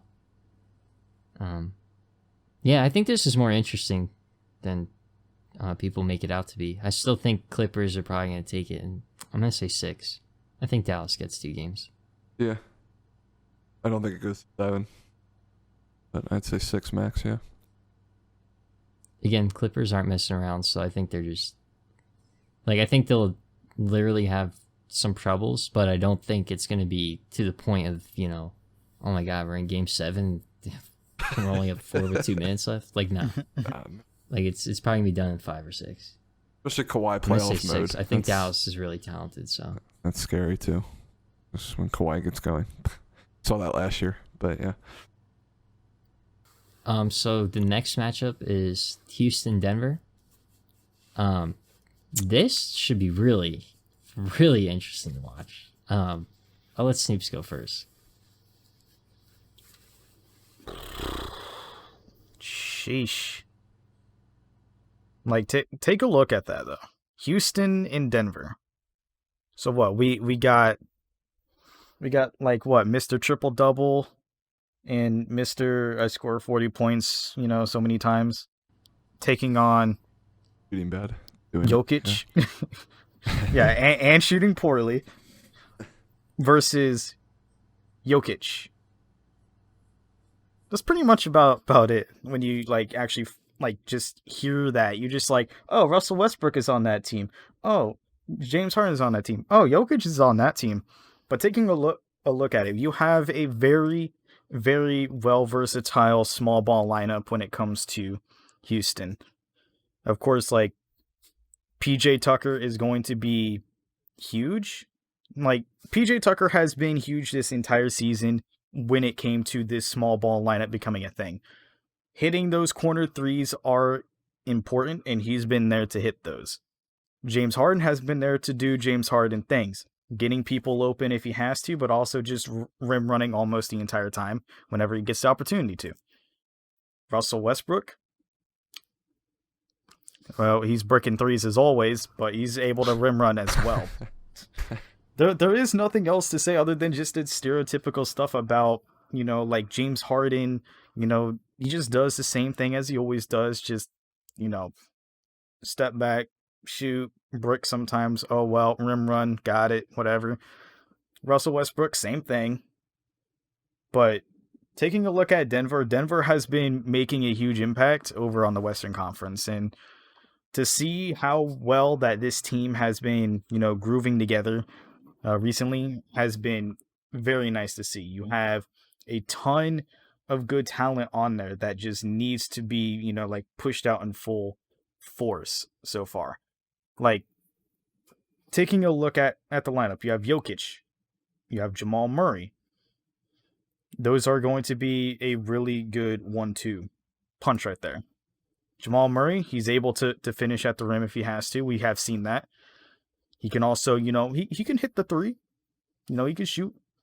Jokic making everything seem just smooth and easy as possible, apparently. I don't know how that is. Have you guys ever watched clips of Jokic, taking a jump shot or whatever, or just throwing a shot up and be like, well, dang, that looked easy. Am I the only person that has thought that? No, he does it a lot. You have Gary Harris. Okay? You have Gary Harris as well. And that's the thing, though. That's the thing. Gary Harris wasn't originally in the bubble. So was Torrey Craig. They're just now going into the bubble pretty much tonight. So they should be there. So they'll be fine. Yeah, they should be fine. These are two really good players, like in their position on the team that they are on. Gary Harris, like obviously, like being huge this season, and overall, just Jamal Murray doing Jamal Murray things. Jokic just obviously getting better and better as he plays. A lot like everybody on this team just getting better and better as they play, really. But Well, I want to point out a couple things. So, we've brought up pace a couple times. This is probably the most drastic difference in pace. Denver is 29th in the league in pace. Meanwhile, Houston is number 4. So, Houston is a lot of running. Denver is a lot of, slow it down. It's like such complete different ends of the spectrum, which is really strange. It should be interesting to see which one fares better.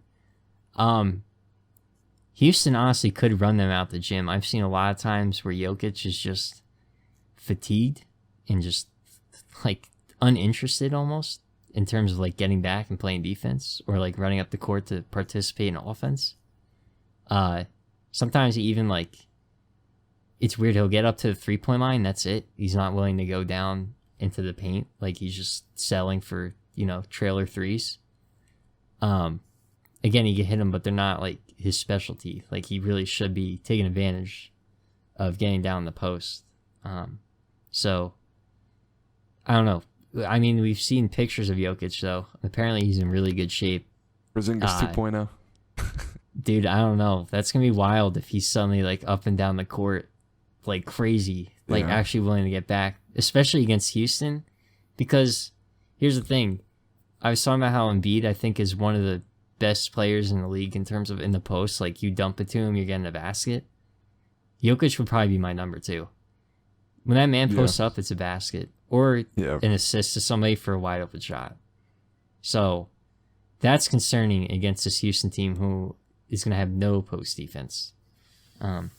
Honestly, we might see a lot of Tyson Chandler this series. I don't know what's going to happen. I will say that that Jokic is probably like one of, if not the best post playmakers that you will find in the league. Well, he's just so dominant, and he's such a good passer that he understands that when a double comes over or somebody's, he knows where to look for the passes and when to look. And a lot of his inside dominance had to do with his size as well. But, he slimmed down a bit. Like, will that obviously have like an effect? Not against Houston. And honestly, if he's put on muscle and just taken off fat, like obviously he lost weight, but I don't think he'll like lose anything. I think he'll still be fine. I'm sure they talked to him about it. It's honestly probably better for him. Right. You look at Anthony Davis, he's pretty slim. He's very, very dominant in the post. Yeah, for me, another guy that'd probably be like tossed in and get me a basket. For me, this matchup is like one in the post or down low for Denver. As you mentioned, the paces are just completely different on their ends of the spectrum. For Houston, going with the small ball, this 3-point shooting that they really love to do, they're actually the 8th worst 3-point shooting team in the league, which is interesting. Yeah, it's been a bad year. Yeah, Denver's... They were bad last year, too. Denver's right on average. Westbrook's been playing well before everything closed down, as well as Harden. Like I said, I mean, these lineups are also just incredibly different. I think Denver wins in depth, especially now that Torrey Craig and Gary Harris are playing. Michael Porter Jr., I mean, we'll see what he does. Mm-hmm. Denver has the bigs. They have the depth. I don't know what really points to Houston in winning this other than they just win the 3-point battle. Yeah. It's got to be that they just outrun them and just shoot better, honestly. I'll also say, like, the perimeter defense on Denver is pretty good, but you have to, like, hide Jamal Murray somehow. And I don't know. I mean, unless, again, I'm one of these people who, like, I advocate for just doubling James Harden, get it out of his hands. Yeah, so, I like that. To me, like, why not do something drastic, dude? Just put, like, Jokic on Westbrook and kind of have him like float around in the paint and just kind of force him into threes. Yeah, that's what I would say they should do. Or maybe put Jamal. Honestly, maybe keep Jamal Murray on Westbrook and just again force him into threes, and then if he gets by you, it's gonna be tough. I think Denver could do it though. They probably have to have some kind of help where Jamal is not expected to cover and pass a certain point, and then the help will be in the paint, and Jamal has to make the third rotation. So like somebody's gonna slide down to open shooter, and then Jamal's gonna have to like go back out to whoever's up top. That could also create problems though, because that could result in him ending up on Harden somehow. Yeah. Or you could just honestly have him sit on someone like, I don't know if I want him on PJ because there's a chance, he'll sneak in there for a board on him, but probably a guy like Eric Gordon. He's not going to be doing too much ISO. Right. I don't think. I think with Russ and Harden, you already have too much of that. So I don't know where he's going to get his looks other than just spot up. So that's what I mean. It's going to be tough. I think Denver has the defense and the depth and the height. So I just like, for some reason I feel like Houston can win it, and I don't even know what it is that's going to happen. I just think it's going to be James Harden going off or Russ. Like something's going to happen. Like I feel like they can win. There's just so much against them, but like because I really like Houston. There's so much for them too at the same time though. Yeah. But I don't know. It just seems like everything is just pointing towards Denver here. But like just without a center, I'm not sure how Houston's going to fare. That's what I mean. In terms of points given up in the paint. Especially if Jokic can run with the weight loss. That's going to be huge for them. Although, isn't Westbrook leading the league in points per game in the paint? Pretty sure he is. I would have to look it up. I'm pretty sure he is. If not, he's easily top 5. Last time I checked, he was number 1. So I would assume it's either him or LeBron. Yeah, I'm pretty sure it's him. So that's, again, that could be different. I don't know how. If Jokic also is like slow on rotations, I don't know. I'm just picturing Denver having slower guys other than like obviously they're better, younger, athletic like guards out on the perimeter. Paul Millsap's pretty quick too, but the thought of like Jamal Murray keeping up, his defense is pretty bad. And Jokic has good defense, but I don't know if his rotation speed's gonna be quick enough to keep up with like the ball just hopping around. Honestly, what would help them is if James Harden just tries to go ISO the whole time. Because if he's just like trying to ISO and shoot these like fading threes and stuff, I think for Houston to win this, they really need to take advantage of Westbrook. Just put him in one-on-ones and like let him go to work and just blow past. And he always makes a good pass out if he does find help defense on the way. So one thing that you definitely have to take into consideration going against Denver is like they don't have too many like actual like big centers. So they can just go from having like Jokic at 7 foot being like the biggest guy in the court to having like small ball. Like that's one thing that a lot of teams are going to have to take in consideration when playing Denver. Is like they can have like Jokic out there dominating in the paint and posting up and all this, but then they can go from that, switch up if they have to into small ball, just out of nowhere, and just outpace the other team. Maybe. But I mean, they also have Mason Plumlee, who's 7 foot, and he's very athletic. He could easily keep up with what's going on out there. I would have more faith in him making quicker rotations than Jokic, but then you lose so much on offense. That's a problem. Yeah, so I don't know. I'm going to go Denver. I think Denver's just going to find a way to do it. And I'm going to say they're going to do it in 6.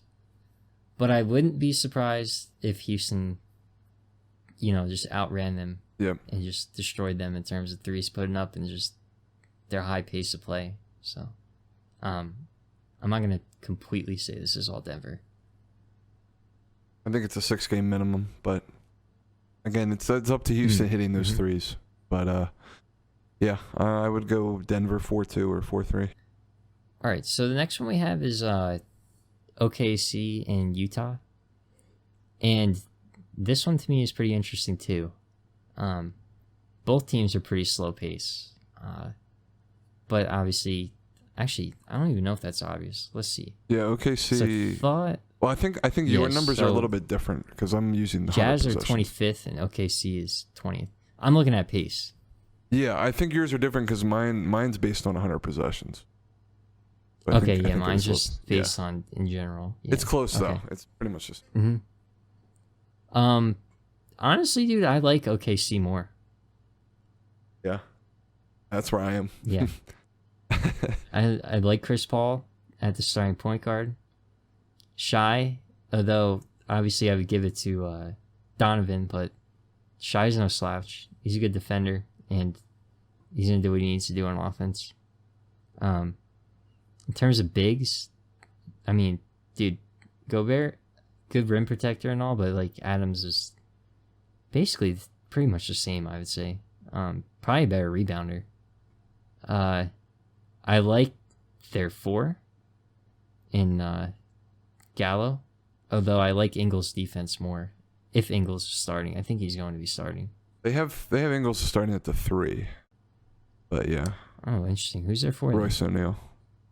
Oh yeah, right. Okay. I would take Gallo's experience over him.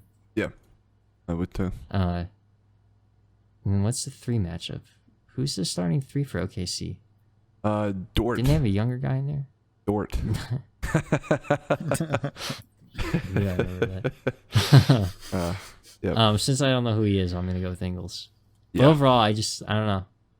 Something about Chris Paul, dude, just his leadership and everything. Yep. While we keep hearing about how, Gobert and Donovan Mitchell aren't getting along, and Mike Conley hasn't even been in the starting lineup because he's just been, awful.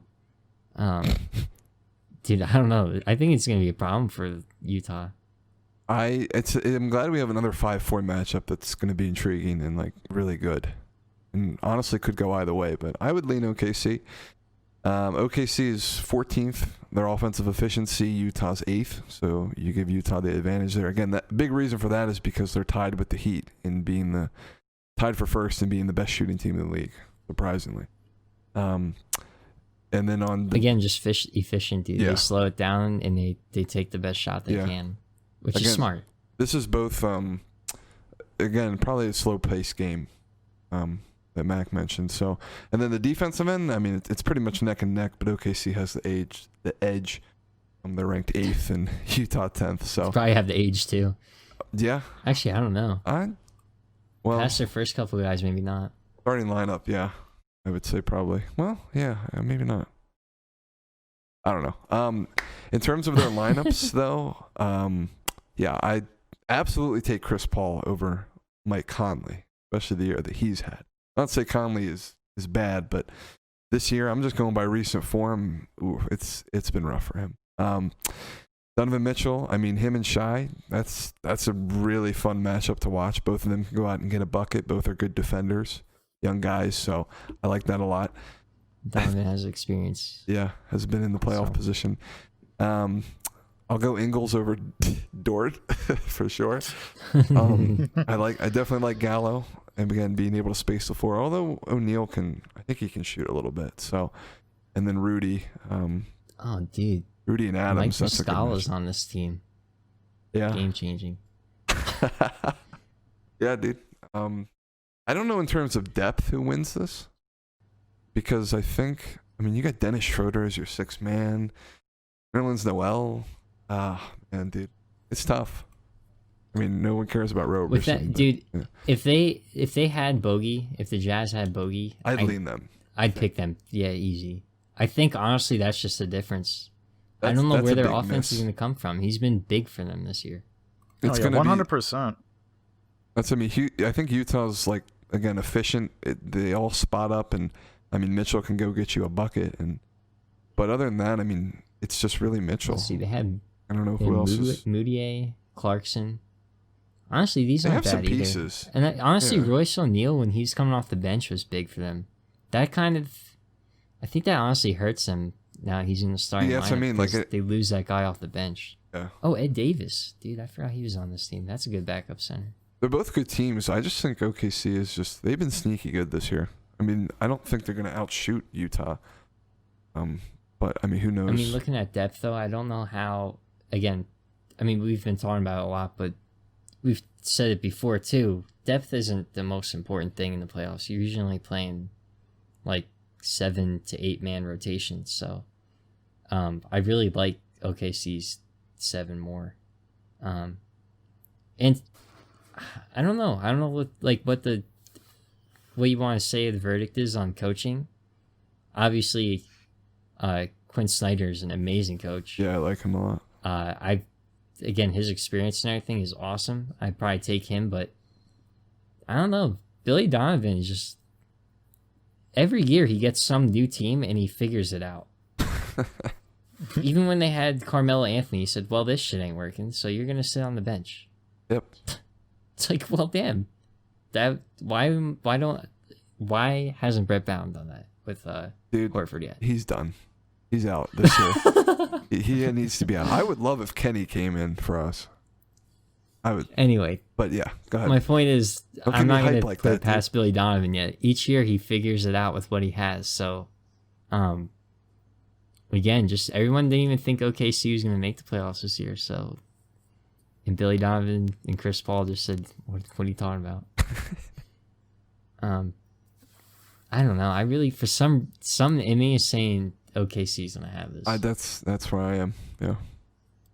I don't know. Yeah. OKC definitely has the edge, like, to me, on this one. Just looking at these teams, looking at like where both these teams are right now, and seeing what their strengths and what their weaknesses are. I have a feeling that OKC definitely can take this. Yeah, I don't even know what would have helped Utah, because I'm not. Again, their home court's pretty good, but it's not OKC. Oh, that's so even if they were playing the playoffs, like, that's just another advantage their way, or whatever, at home courts. I think it's just Bogey. That's the big factor here. Because again, the numbers kind of point to Utah, but I mean, I don't know, dude. I just don't know where their scoring is going to come from without him. Obviously, it's Donovan Mitchell, number one, but Conley's got to show up. I always feel like they have the same problem in terms of scoring. Yeah. I mean, I don't know where they get it from. Again, it's just it's good coaching and discipline, which is what Miami has with Spoelstra. So the idea of, like, we're going to take the best shot we can and we're not shooting until we have it is, like, just something Quinn Snyder put on these guys. So, it just, I mean, I would say they probably have the coaching advantage, but I don't know. I think Chris Paul is he's on a mission this year. Mm-hmm. And I really just like the way this OKC team has come together. Yeah, it's definitely Mitchell. I'm looking at the player usage percentage, and Bogdanovich was their number 2, 25%. So Mitchell's at 30. Yeah, he's been a big. And now Jordan Clarkson was actually their number 3 at 24%. So it's going to be Mitchell, Clarkson, and then Mike Conley, and then Moutier. That's what I'm saying. Bogey's just such a huge part of that offense. Without him, I mean, there's only so much defense you could play. So yeah, he was shooting really well too. That's what I mean. It's gonna be tough for them. Oh. Yeah, it's a big loss. All right, Snoops, do you have anything else to say about this matchup? Pretty much the only other thing is just like looking at Utah and then looking at OKC, like it's just definitely going to be something fun to watch because you never know what's going to happen. Like, how many sham gods are we going to actually see Chris Paul pull out? Like, that's my biggest question. How many sham gods is he going to pull off? But in all seriousness, Donovan, shows out every time, as always. Like, probably one of my favorite shooting guards to watch, other than, like, obviously, like, Vic whenever he's, like, hot and stuff like that. But, like, Donovan, like, he's got that finishing ability. He's got that three-point shooting ability. He can space the floor really, really well. Like, it just definitely has Zach LaVine vibes a little bit. And, like, it's just going to be a fun matchup. Yeah, I'm excited. I mean, I'm still interested to see how much this changes. Obviously, we can talk about that when it does, or Yeah. if it does. But the possibility of Houston playing LA and Dallas playing Denver is like, I think those become more even matchups. Yeah. I think those teams play very similar. Anyway, there's still like room to move. OKC could end up playing Denver maybe. I'm pretty sure you were saying it before, like the 4 through 6 or 7. I think it's 7 are all pretty close in the East or West. Yeah, I think they're all within like a game or two, so it could literally so shift. there's a lot of room for movement. Yeah. This is easily the longest episode we've had. So, Yeah, no doubt. I think it's time to Yeah. wrap this one up. Snoops, where can they find you? Okay, so everybody can find me at It's Me Snoops. You know, it's me SNOOPS on pretty much every social media that you'll be able to find me on Twitter, Instagram.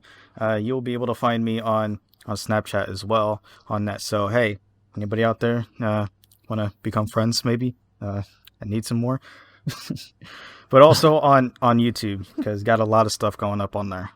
I think they'll pass on that. Give you a Hey heads now. up. I'm Hey. just kidding. Who knows? Maybe. And Frank, where can they find You you? guys can find me at Swainatra on YouTube, Twitter, Instagram. And you can find me, Mackie Ireland, on Twitter, Instagram, and wherever else you do your social media. You can also follow Rim Grazers on Instagram, Twitter. You can check us out on YouTube, Spotify, SoundCloud, pretty much anywhere you get your podcast. And again, we are trying for iTunes. Yep. Hopefully that happens soon. I'll have to check in on that. Yeah, and we'll catch you guys on the next one. Bye.